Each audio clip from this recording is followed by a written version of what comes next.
Welcome back to Talking with Our Traders, a Caesar Sportsbook original series, the podcast that takes you inside the mind of the sportsbook with our very own Caesar Sportsbook traders. I'm your host, Cindi Edwards, and with me today and all season long, Craig Mucklow, Vice President of Trading here at Caesar Sportsbook. Hello there. And Joey Fiesel, Head of Football here at Caesars. Hello. How are you guys doing? Good. Good Happy holiday week? Yeah. Full of fun? Great games. Great games, yeah. Awesome. Well, let's start with college football after an insane quarterfinals. But first, instant reaction to big transfers. Joey, Sam Leavitt. Sam Leavitt, he's going to be the biggest quarterback transfer in this transfer portal offseason. 3 teams are currently on his radar. He's got Oregon, which has just been a proven destination for quarterbacks, right? You have Bo Nix, Dylan Gabriel, Dante Moore, all going to be in the NFL. I don't know how much Dylan Gabriel is going to continue to play. LSU, now led by Lane Kiffin. We know he's going to have a big portal budget, a big NIL deal. He might be one that he wants to go after just to have a great quarterback in Baton Rouge in his first season. And then Indiana also remains. You got Fernando Mendoza going to the NFL. Under Kirk Cignetti, we've seen how much success. We've seen how well they played yesterday, just absolute dominant win. So that might be really intriguing for him. So it's up to him. He's going to be paid. It looks like it's in the $5 million range, which that was my salary, but it's not going to be. So yeah, he's going to be the most sought after quarterback in this offseason. Yeah, absolutely. What about Dylan Raiola? I know we mentioned him a few weeks ago. Another highly coveted quarterback. While he was not able to kind of restore Nebraska to their former glory, his raw talents still remain undeniable. Plenty of programs also would love to add him. He's also been linked to Oregon. We're just, again, Dan Lanning, track record, developing quarterbacks is really where you want to go, especially if you're on a quarterback. Raiola lands at a major program, expect him to thrive and kind of probably be up there in the Heisman odds when we open those in the next few weeks. All right. If Oregon quarterback Dante Moore were to declare for the NFL draft, how high do you think he'd be selected?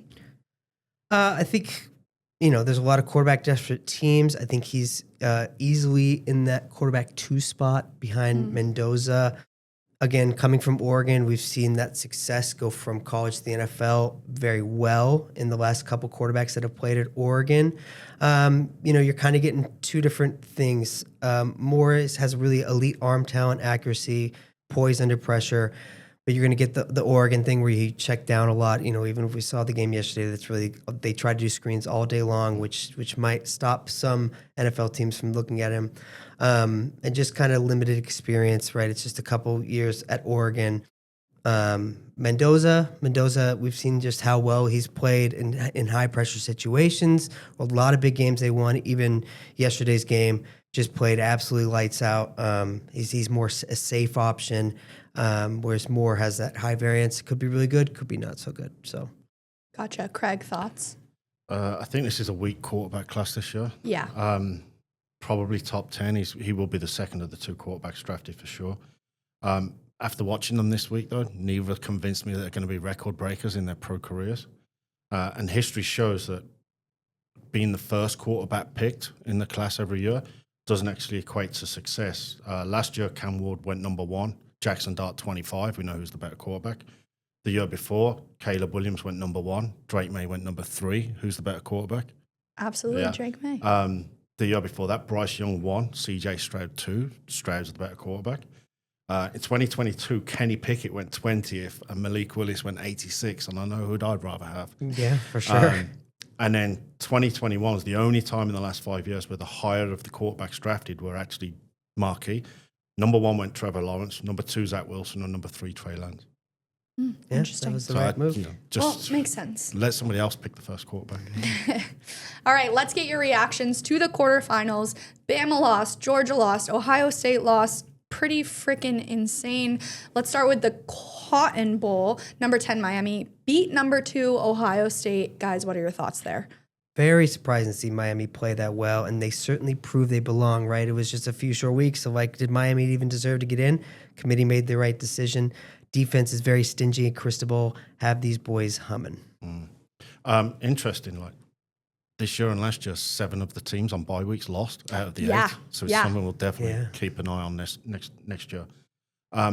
I didn't watch the game live. I saw the replay after, but obviously when your defense is your identity, as it was Ohio State's, and another team has a great defense and can score a handful of points, your offense has got to step up, and it disappeared. And as we said the week before, experience matters in these playoff games, and Carson Beck's been there and done it before. Yeah. I was actually at a wedding during this game and everyone was watching on their phones. And when they saw that Ohio State was down 14, they actually brought out a TV and started streaming it. It was pretty cool. I was in the cinema pretending to go to the bathroom every half an hour so I could check the score. Should have told them to switch to the game. Yeah. Next, we have the Orange Bowl. Number 5, Oregon beat number 4, Texas Tech. Thoughts there? Potentially the most Craig forward game of the year. Very boring. But the Big Ten showed their class against Texas Tech that was unstoppable in the Big 12 this year. Oregon proved to be a better team in this one, despite Tech's defense still playing pretty decently in this game. It's just the offense kept making mistakes. But yeah, very boring, very Craig-like game. I loved it. Yeah. Yeah, I bet you did. Yeah, it was ugly. Neither team were great. Error-prone, turnovers, some poor coaching decisions. Yeah, great game. All right, Rose Bowl, number 1, Indiana beat number 9, Alabama. Craig, finally. Victory lap. Yeah. Called it. Called it last week, too, to be And fair. I called it all year, in all fairness. I mean, they are not a good team. 3-loss teams should not be in the playoffs anyway. We said that all along. If you're Notre Dame, you probably feel a bit more slighted now, seeing what Miami have done. And Alabama probably took your spot. There'll be some changes. They had no right being in the playoffs. 2 of their biggest 3 games the last 3 weeks, they've been blown out a total of 66-10. You know, Alabama by name, not by nature. Indiana, jury's still out for me. They beat a 3-loss team that I never rated, so we'll see. The tougher game next week. Yeah, Craig's dream come true. Alabama goes down, and they got Big absolutely Yeah, blown right. out. They got stomped. Yeah. Indiana looked like national champions to me. Like you said, 7 out of the 8 lose off a bye, except for Signetti. Exactly. So, yeah, Indiana really impressed me there. And I did believe in Alabama more than Craig. But to beat anybody 38-3 or whatever it was is really impressive to me. Absolutely. And last, we have the Sugar Bowl. Number 6, Ole Miss beat number 3, Georgia. Very surprising. What are your thoughts there, guys? Fantastic SEC back and forth game. I'm sure LSU was not happy to see that win, as it cost them an extra $250K to Lane Kiffin. But Trinidad Chambliss played well and was able to stop Georgia from coming back. So great game of the year in my opinion. It was really good. Lane Kiffin, who? Exactly. I mean, I couldn't be more happy for the Ole Miss players. Your coach ditched you at the marquee time of your college career. Right. I thought the chaos with the refs in the fourth quarter was disheartening. There was an obvious face mask that stopped a drive for Ole Miss killing the clock. Then all the nonsense with the stage, on the field, off the field, on the field, off the field. Just, I did feel that Ole Miss probably fell short in some coaching situations, but they'll learn. But look, like they've got all the momentum, they've got all the motivation, and of course, where was the best game of the playoffs? At the Caesars Superdomes, where we have the best restaurants, we have the best hotels, we have the best shows, everything. and we have the best playoff game. Yeah. Yeah, every game in the college playoffs should be played in the Caesars Superdome. I agree. I agree too. Let's get into the semifinals game previews, starting with Miami versus Ole Miss. Both Miami and Ole Miss pulled off very impressive upsets in the previous round, setting an unexpected but very exciting matchup between these two teams. Line is currently Miami -3, total 51.5.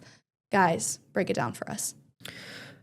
Yeah, I mean this is a great game. Miami currently favored by 3. I believe 3 is where we're kind of sticking at going forward.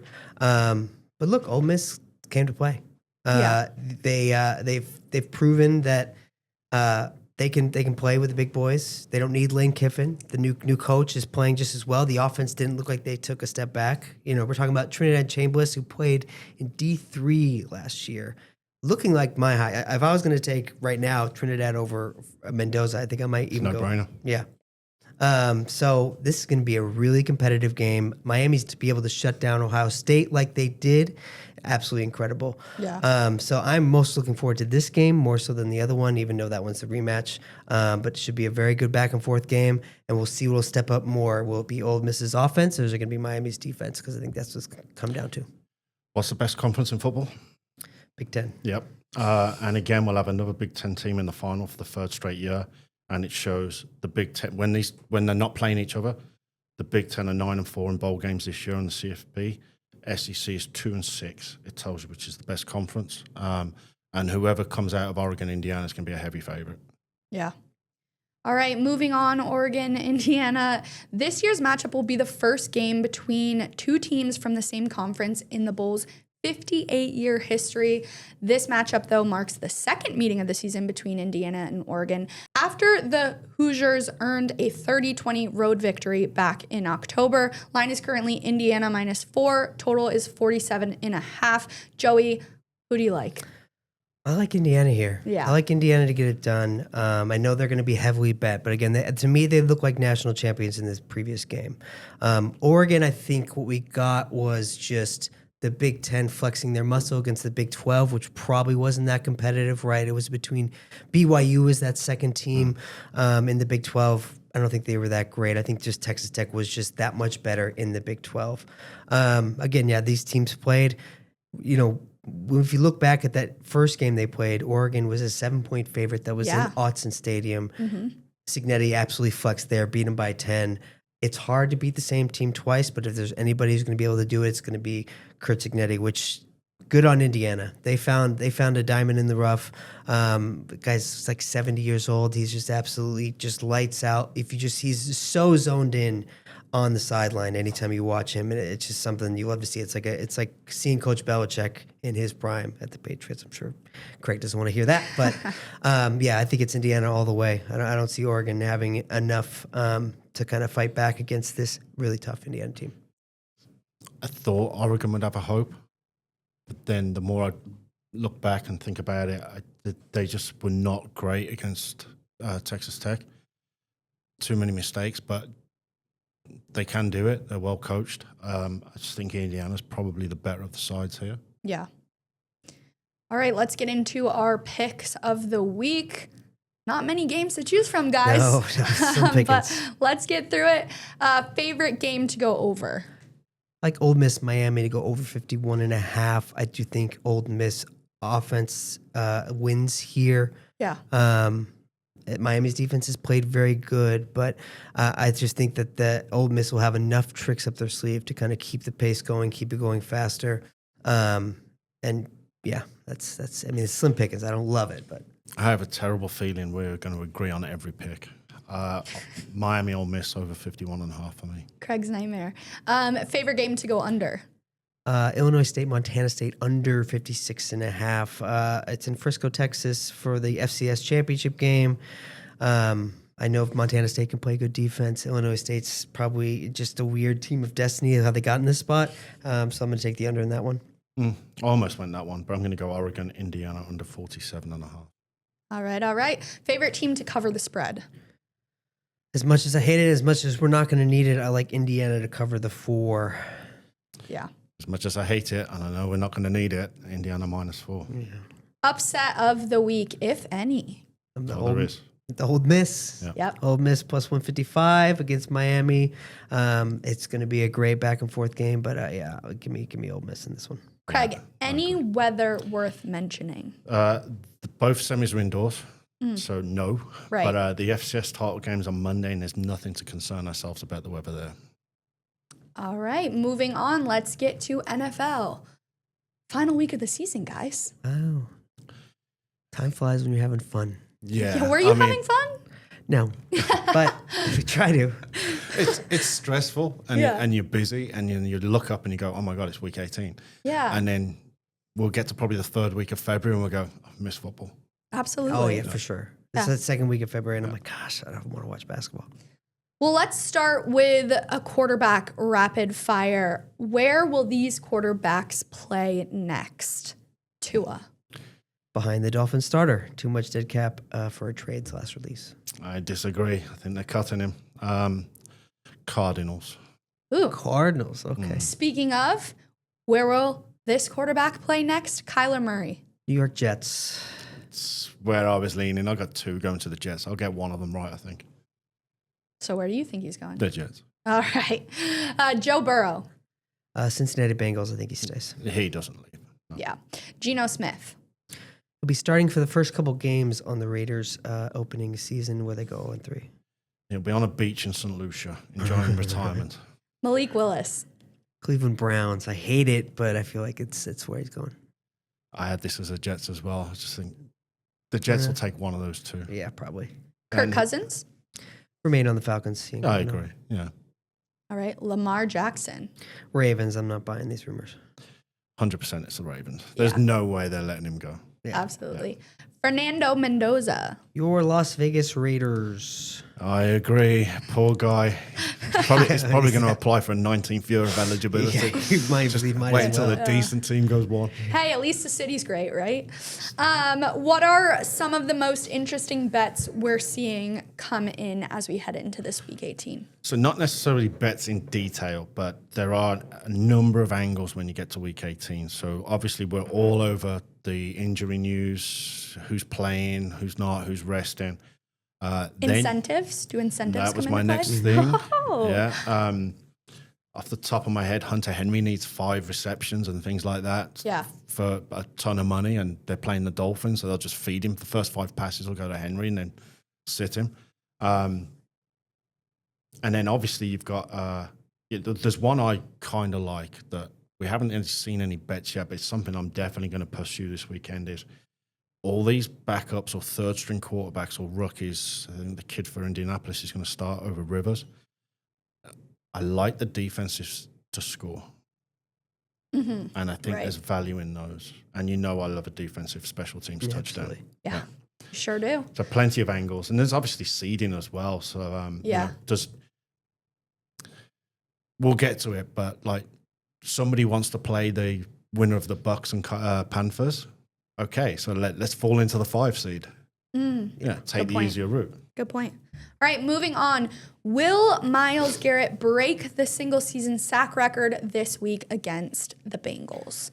Myles Garrett's 1 sack away from breaking the records, and given a Cincinnati's shaky offensive line, it's very possible he does it in this week. But you bet your bottom dollar Cincinnati will be trying to stop him from getting that sack. Right. It won't be like one of those scenarios where Brett Favre got yelled at where he allowed the sack to happen from, I believe it was Strahan. Yeah. Rolled over for him. Yeah. So Just embarrassing. I don't think that's going to happen here. So that I think it's very possible he gets it done, but Cincinnati's definitely going to try to stop it. I think he does for Joey's points where bad offensive line and the Bengals are not going to do what the Steelers did last week, which just get rid of the ball straight away. Yeah. Which cost the Steelers the division.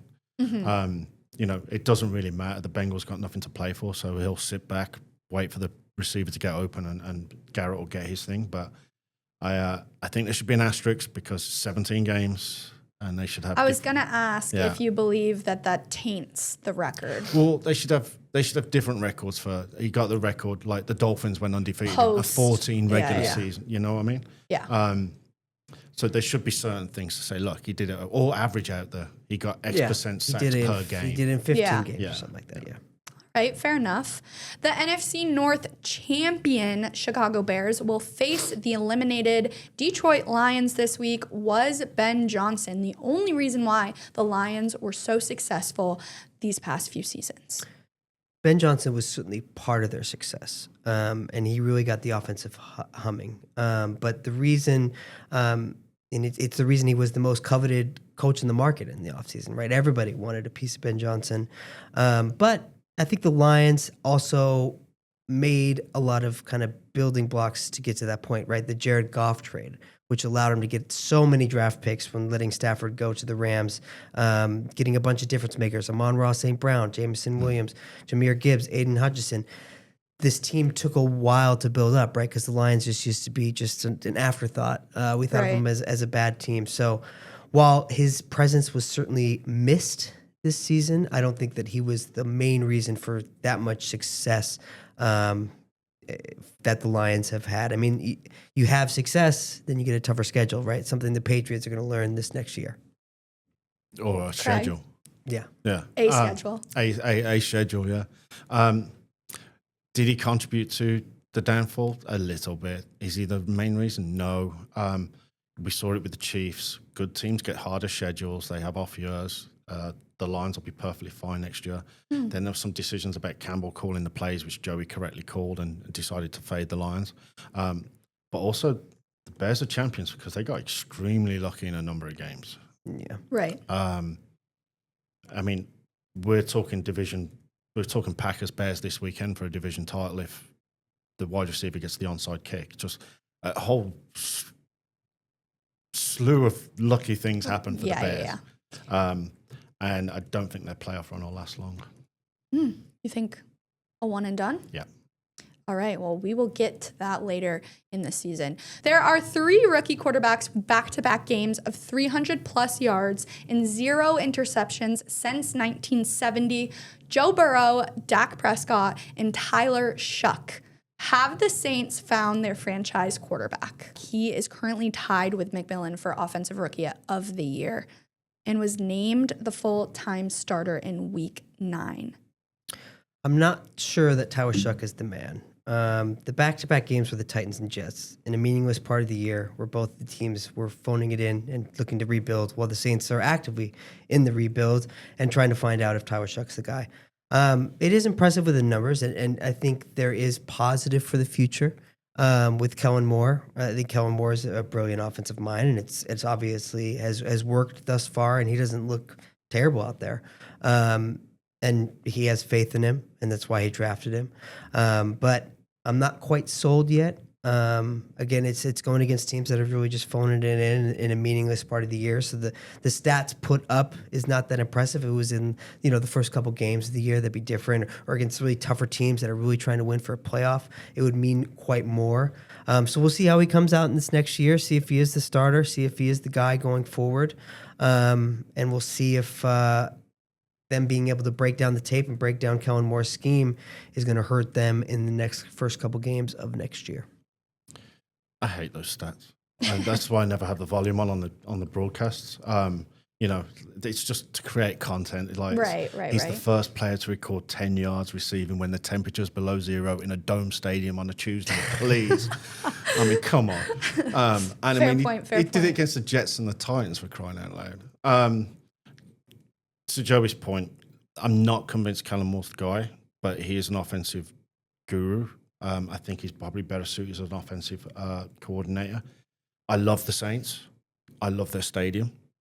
I don't think he's the guy. I'm not convinced yet. I'd have to see more against proper teams. Yeah, fair. Moving on, Sam Darnold, Trevor Lawrence, Bryce Young, and Daniel Jones, before his injury, all had career years this season after rough starts to each of their respective careers.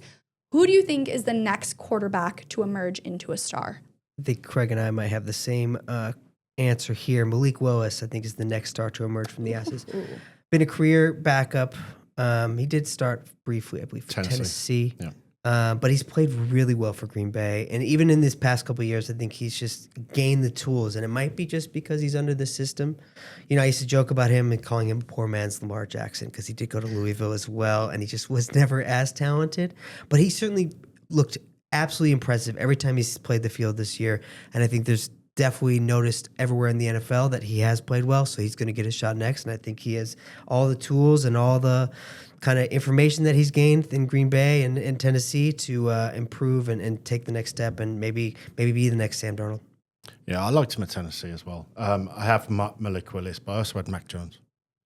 The only problem I have is these two will have a career rebound, assuming neither of them go to the quarterback graveyard known as New York Jetsville. Yeah. That's the problem. Yes. Like 2 of those 4 quarterbacks you named earlier were in New York. It's just a quarterback killer. Yeah. Right. All right. Has Quinn Ewers done enough to be the starter in Miami next season? No, not quite yet. I think they're going to be looking for a quarterback since they likely cannot afford another due to Tua's cap hit. So I think they're going to have no other choice to probably have to go with him. I don't think that's going to be he's not going to be their first choice. I think he has the luxury of being coached under McDaniel, which I still believe in. I know Craig might not believe in, but I believe in his system. I believe he is the reason he hasn't been fired just yet. That might be coming here in a week or two, but I'm looking forward to how he plays next year if he's given the chance and if he's under McDaniel. I still think he has the ability to prove that he could be the starter for Miami. Craig, your team. He hasn't done enough, no. But will he be the starter next year? Yes. He'll default into the position. Again, because of the money problems? Well, I've got like 4 points. They've hired Troy Aikman to be their advisor, consultant to get the next GM. I saw that. Miami can't. They're going to cut Tua. They can't afford a quarterback given the cap space and the dead hit. Ewers is on a rookie contract, so it's a great opportunity to sort your finances out with the new GM, clean house, and then McDaniel can start the rebuild and he can tell his players, hey, look, we're going to be bad for a few years. Just trust the process. And they go, dude, that's how we play anyway. All right. Are we watching the final chapter of Aaron Rodgers' career this Sunday against the Ravens if the Steelers lose? Yeah, I think this will be the final run for Rodgers if he loses. Well, at times he's looked okay, and the Steelers haven't been horrific. I mean, I'm not saying that they've been great, but they haven't been terrible. I think overall he's just lost his passion for the sport, and I think he hangs up the terrible towel in Pittsburgh. Yeah, I felt at the start this was probably his last ride. And then during the season, I got kind of, maybe it isn't because they were having some success. Yeah. But, I mean, maybe he's the one married man that wants to spend time with his wife. I can't. I mean, he's got married. Spend time with your wife. Like, hang it up. But it's tough for pro athletes to hang up the boots. Well, Joey clearly wants to spend time with his wife. True. He brought her to Should I retire? watch this live. You can afford to. I don't know if I could do that. So shout out there. Yes. Craig, no comment. Could this also be the last time Mike Tomlin coaches a game in Pittsburgh? Yes. I think at some point they need to let Tomlin go. He continues to have winning seasons, but in that middle pack, right? Like, you don't want to be in the middle pack of the NFL. You want to be either really good or really bad. And he's just been kind of in that middle ground where they haven't really been in true Super Bowl contention. I think Tomlin is great wherever he's going to coach. I think it's just time you have to kind of break it off and kind of look towards maybe gathering some draft capital, rebuild a team. It just appears that the choices made by the Steelers in the past couple of years has not put them into Super Bowl contention where you have to strive to be in this league. So yeah. Remember we talked about Kenny Pickett going 20th earlier? The Steelers drafted Kenny Pickett 20th. I think Tomlin goes, and he deserves to go on his own terms. Right. So he can say, look, I'm retiring or I'm going into the TV booth or something like that. He 100% deserves to still be in Pittsburgh next year. The guy wins every year. But they haven't had a quarterback since Ben Roethlisberger. Yeah. That I can think of. No, you're correct. No. And that's always been the problem for Pittsburgh. Their identity was always run the ball, great defense. And they can't even run the ball now. Yeah.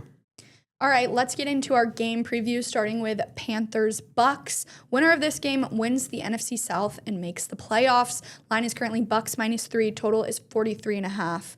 Guys. Not quite. Yeah, not quite. Not Oh, quite. not there is so fast. Is there a not so fast. caveat here? There is. Yeah. So All right. if the Panthers lose, then they can root for Atlanta or the Bucks have to root against Atlanta. If the Falcons win their game against New Orleans on Sunday, the Panthers are the champions, regardless. Yeah, regardless. Ooh. Yeah. So, this is an ugly game. Right, this is the one game of the year where we have someone's got to get into the playoffs, and while they haven't played great, I think the Panthers have definitely done their expectations. Right, we talked in the beginning of the year. I did like them to kind of take the step up. I think they have. They're not quite there yet as a true contender, and the Bucks have absolutely. I mean, what were we talking about? Baker Mayfield MVP in like week 6 or something like You that. two were. They looked good. They looked great. Well, they do not look good no. anymore. It's been a decline ever since. Yeah, it's been a decline. I think it continues to decline. I like the Panthers to get it done here, make it into the playoffs, lose in the first round to the Rams. And do you know who pretty much set this path by the Rams losing to Atlanta on Monday night, and the Rams get the winner of this division? Maybe McVay's a genius and goes, do you know what? If we lose this, and then Atlanta beats New Orleans, which is possible, maybe. and we want to play Carolina rather than Tampa Bay, because you don't want Baker going up against you again. No. So maybe McVay is Interesting. Maybe genius. he's genius. That's I very... mean, that is look. Since the Jets game in October, the Panthers have alternated wins and losses. So they've gone 5-5 the last 10 weeks. Yeah. And they lost to the Saints twice. The Bucks have lost 7 out of 8, and that one win was a scrape against Arizona, if I remember right. Was it a Monday night game? Yeah. Yeah, So, and the field goal at the end or something. I can't remember. These are 2 bad teams. Worst is they're going to host a playoff game next week. So not doom and gloom if you are Seattle, because if you lose, you get the Bucks or Panthers, which beatable. And the Rams could still get the Bucks or Panthers. And the Rams are not going to be scared. No, the Rams, 49ers, and Seahawks are not going to be afraid of those 2 teams, even on the road. No. All right, well, speaking of, let's jump to Seahawks versus 49ers. Line is currently Seahawks -1.5, totals 48. Winner wins the NFC West and the number 1 seed in the NFC. What side do you guys like? I'm a little surprised by the line here. I do like one side, and it scares me because this team has the ability to have home field advantage in every game, including the Super Bowl. Right. If the Niners can get it done here. And if anybody knows, my wife knows over there that I am not a 49ers fan. But they scare me. Yeah. If we go back to a couple years ago, the debate we had, who's the best coach? Kyle Shanahan. And you love I love Kyle Shanahan. And who's not in the playoffs this year? I wonder. Andy Not Reid. the greatest coach of all time. They both had injuries. San Francisco's 49ers offense looks absolutely phenomenal. Yeah. Defense still battered with injuries.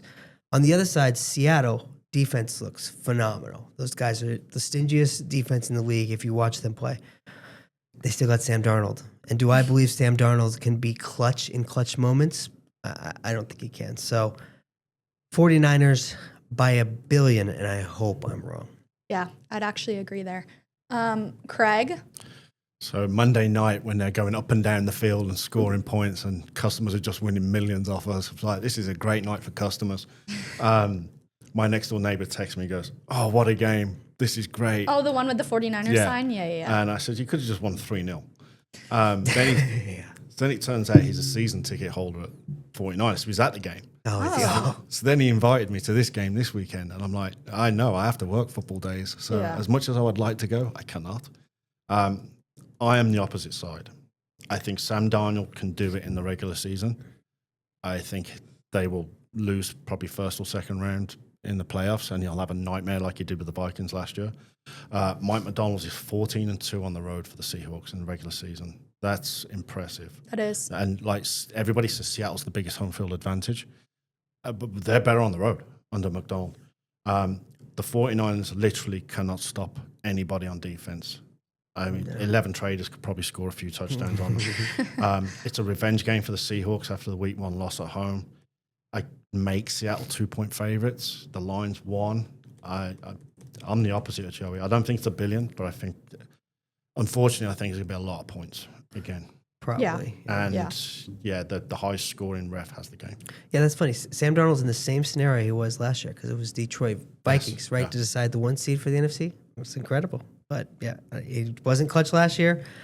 Hopefully he can be clutch this year because we're going to need him for sure. All right, moving on. Ravens, Steelers. Winner wins the AFC North and makes the playoffs. Line's currently Ravens -3.5. Totals 41. What side do you guys like here? Do I need to guess? You don't have to guess it. It's got to be the Ravens here. Yeah, it's just, Pittsburgh had their opportunity to get it last week and they couldn't get it done versus the Browns. And all of a sudden they're going to do it against the Ravens, which Lamar is playing. Yeah. He's giving it a go. Is he 100% there? Is the running game going to be affected by it? Well, hopefully Derrick Henry doesn't go off like he did last week because he went absolutely crazy. we're actually rooting for the Ravens here and to make the playoffs. They're actually still a good scenario. So despite not, there hasn't been many customers outside of Craig Mucklow that have been really trying to hammer the Ravens week in and week out. So they're actually a really good decision for us. So I do think the Ravens do get enough to get here, and I think that's going to end both Rodgers and Tomlin's run at Pittsburgh. Hopefully they don't kick Tomlin out, but I think Tomlin might just be like, well, hey, let's mutually say, let's go a different direction. Interesting. Craig? Craig Mucklow bet the Ravens again this week for the Super Bowl. How many tickets does that make? 7. Damn. Yeah. All right. Every week after week 1, I went in. Every time they lost, I went back in. All right. So we know all who I you're need, rooting for. all I need is a Ravens, Rams, Packers Super Bowl. I'll take the day off. Lamar's back. I think the AFC is weak. If they play the Bills, it'll be in Baltimore because the Bills are a wild card team. The Steelers are in free fall. The DK Metcalf suspension clearly hurt them. Just use your brain. You've played in front of crowds before, and you've got to be more you professional. just can't be doing that. You can't be doing that. Period. TJ Watt's injury's frightening. It's collapsed lung. Yeah. I mean, that could be career ending. Their best tight end broke his arm last week as well. The Ravens, mightily impressive against Green Bay, although Green Bay had the 7 locked up anyway, so they didn't really care. But they still gave it their all. Malik Willis played brilliant. The Steelers couldn't find the end zone against the Browns. And that is concerning. It just feels too obvious to me here. I'll probably be completely wrong, but I like the Ravens by a lot. All right, let's get into our picks of the week. Favorite NFL game to go over? I'm taking Titans-Jags over 47.5. Hate to say it, and we won't like it as a company anyway. Seahawks 49ers over 47.5. Yeah. Favorite NFL game to go under? Chargers-Broncos 37.5. Chargers phoning it in. Broncos can't score already. I like that. Cowboys-Giants under 49.5. I just took the highest number with 2 teams that don't care. There you go. Makes sense. Favorite team to cover the spread? 49ers plus 1.5. Yeah. 49ers. I'm going to go Vikings minus 7.5. Can I just say, the Packers are resting the entire team. How cool were those white helmets and that white uniform on Christmas Day, the Vikings? I almost bought one of those helmets. That's how cool they looked. You gonna wear it around your house? I don't wear anything right now. All right. Upset of the week. Panthers plus 130, get it done. I got the Lions plus 140 again. I like that one. All right. Okay, Craig, any weather to watch this week? It's going to be wet. Second half, Seahawks 49ers. It feels like it hasn't stopped raining on the West Coast. For the last 3 seriously. weeks. But it's going to be bitterly cold in the usual suspects in the East Coast, Chicago and Pittsburgh, which probably leans to Derrick Henry props again. Yeah, good point. All right, let's get into our anytime touchdown parlay, 1 pick per person. Reminder, because we were on our bye last week, that we hit our parlay for week 16 at 85-1. That means if you tailed at home, you would have turned $10 into $847 and some change. Craig, I do believe a couple people did win big there. I mean, they must believe in Santa Claus and everything following our picks, but 2 customers had $100 on those 2-3 teamers. Yeah. So congratulations. I was stunned actually anybody actually followed us, but congrats. And you'd be up $88.50 this year if you bet $1 every week. Which good. Actually that profit gets us the next 5 seasons to get back to normal. Yeah. So no more sweats. No for more you. sweats now. Yeah. Once mine and Joey's hit, I was like, yeah, Craig's is hitting. This is And they happening. scored first. Yeah, Yes, right away, immediately. Yeah. It's the gift that keeps on giving, Geno Smith. Exactly. All right. Well, let's get into this week's parlay. Reminder, if you like it, you can tail it on the Caesar Sportsbook app, the Talking With Our Traders quick pick. Craig, start us off. I'm greedy, so I'm going back to the well, but I have 2 and I can't make my mind up, so I'll let you 2 choose. Oh. I either like the Vikings defense special teams or I like the Texans defense special teams. So I think maybe the Vikings. Yeah. You've already done the Texans. Let's And go I did the Vikings. When we hit the first one. All right, Joey. Yeah, we what do you could do think? that. I mean, it's the young, it's Riley Leonard for the Colts. Who's the worst of the 2 quarterbacks they're going against? Who's playing for the Packers? Not Willis and it's Tune. Third string. Oh, Clayton Tune. And he threw 4 passes the other night, and one of them was a pick. Yeah, let's do Houston. We're going Minnesota. No, we're going Minnesota? Minnesota. Okay. Yeah. All right, Minnesota. I am going incentive route. Rico Dowdle. Yeah. Easy. Yeah. Joey? I'm going career ender here because it is going to be his final game. Why not? In a meaningless game, Travis Kelce plus 250. See, I thought the same. This is a scary one. This could easily hit. I think it could. We've come close a few times, Yeah. in all fairness. All right, guys, again, if you like this, you can tail it at home on the Caesar Sportsbook app. Guys, let's get into our game picks of the week. 1 college, 1 NFL. Who would like to start us off? Since I'm losing, and tis the season of you two starting going opposite, so you can end up making me buy dinner again like you did last year. Because I absolutely stink at this, I'm going to do something that's good for the company. Okay. Indiana -4. And Seahawks over 47.5, and I hope I go 0-2. Oh my God, please go. Yeah. Well, Joey? and you mean that genuinely as well. I really mean to go into. I'm going to go Ole Miss plus 3 and give me the 49ers plus 1.5. I hope I'm wrong on that as well. This is so funny because I have Indiana -4 and I have 49ers plus 1.5 because Sam Darnold, I agree with Joey, does not have the clutch gene. He doesn't. He doesn't. These are fun. All right, that's a wrap for this week's episode. We hope you guys had a wonderful holiday and have a wonderful weekend. If you don't already, please subscribe to Talking with Our Traders wherever you listen to your podcast. Follow at Caesar Sports on Instagram, Facebook, X, YouTube. Guys, any final words heading into this last weekend of NFL? Last week NFL. And next week's college football playoff January. games. January's coming. Playoffs are coming.